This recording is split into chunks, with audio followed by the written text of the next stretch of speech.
ইসরায়েলকে সামরিক সহায়তা দেওয়ার মাধ্যমে আমেরিকা গাজায় আগ্রাসন চালানোর সবুজ সংকেত দিয়ে আসছে বলে অভিযোগ করেছে হামাস। ইসরায়েলকে সহায়তায় হাউসে নতুন বিল পাশেরও নিন্দা জানিয়েছে তারা। এক বিবৃতিতে হামাস বলেছে, প্যালেস্টাইনের জনগণের বিরুদ্ধে আন্তর্জাতিক আইন লঙ্ঘনকারী ইহুদিবাদী সরকারের নৃশংস আগ্রাসন চালিয়ে যাওয়ার এটি একটি লাইসেন্স।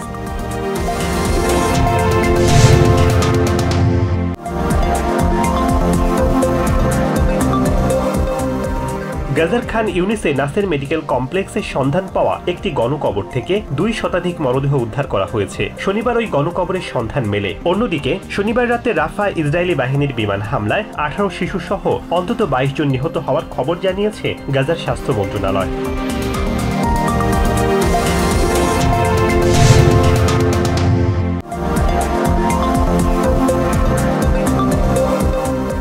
গত সপ্তাহে ইসরায়েলের উপর নজিরবিহীন হামলায় ইরানের সশস্ত্র বাহিনীর প্রশংসা করেছেন দেশটির সর্বোচ্চ নেতা আয়াতুল্লাহ আলী খামেনি। রবিবার ইরানের সামরিক কমান্ডারদের সাথে এক বৈঠকে খামেনি বলেন, কয়টি ক্ষেপণাস্ত্র উৎক্ষেপণ করা হয়েছে এবং কতগুলো লক্ষ্যবস্তুতে আঘাত করেছে তা মুখ্য নয়, ইরান তার শক্তি প্রদর্শন করেছে এটাই গুরুত্বপূর্ণ।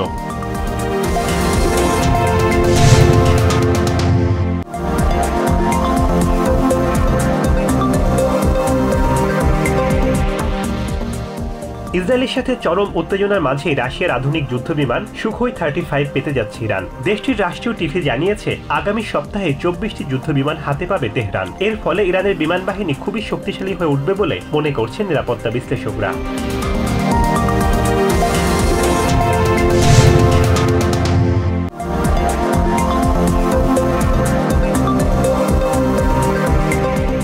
হাউস স্পিকার মাইক জনসন পদত্যাগ না করলে তাকে অপসারণের প্রচেষ্টা চালিয়ে যাওয়ার কথা জানিয়েছেন Republican Congress woman মার্জরি Taylor green. রবিবার ফক্স নিউজকে এক সাক্ষাৎকারে তিনি বলেছেন, মাইক জনসনের নেতৃত্ব শেষ, তিনি পদত্যাগ না করলে তাকে অপসারণ করা হবে।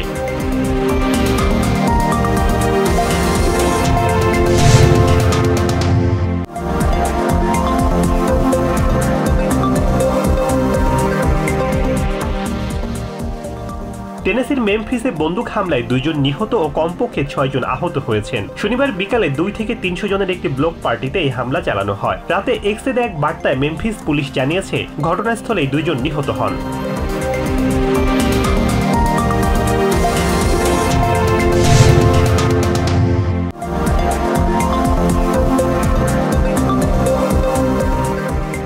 নিউ ইয়র্ক সিটির ব্রুকলিনে একটি বোর্ড পার্টিতে বাকবিতণ্ডার জেরে সহিংসতায় 3 জন আহত হয়েছেন। পুলিশ জানিয়েছে, ব্রুকলিন আর্মি টার্মিনালের 4 নম্বর জেটিতে এই ঘটনা ঘটে। আহতদের মধ্যে ছুরিকাঘাতে 2 জন ও মাথায় কাচের বোতলের আঘাতে আরও 1 জন আহত হন, তবে তাদের শারীরিক অবস্থা স্থিতিশীল রয়েছে।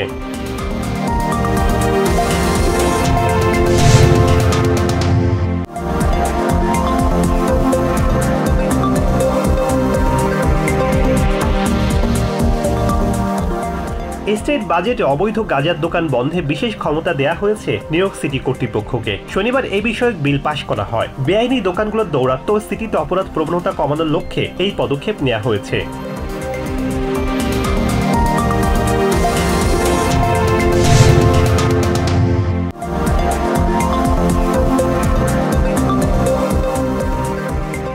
দুদিনের রাষ্ট্রীয় সফরে সোমবার ঢাকায় যাচ্ছেন কাতারের আমির Sheikh Tamim bin Hamad Al Thani. তার সফরকালে 2 দেশের মধ্যে 11টি চুক্তি ও সমঝোতা স্মারক সইয়ের কথা রয়েছে। বাংলাদেশের পররাষ্ট্র মন্ত্রণালয় জানিয়েছে, বন্দী বিনিময়, জনশক্তি রপ্তানি, বাণিজ্য বিনিয়োগ সহ বিভিন্ন বিষয়ে সব চুক্তি ও সমঝোতা সই হবে।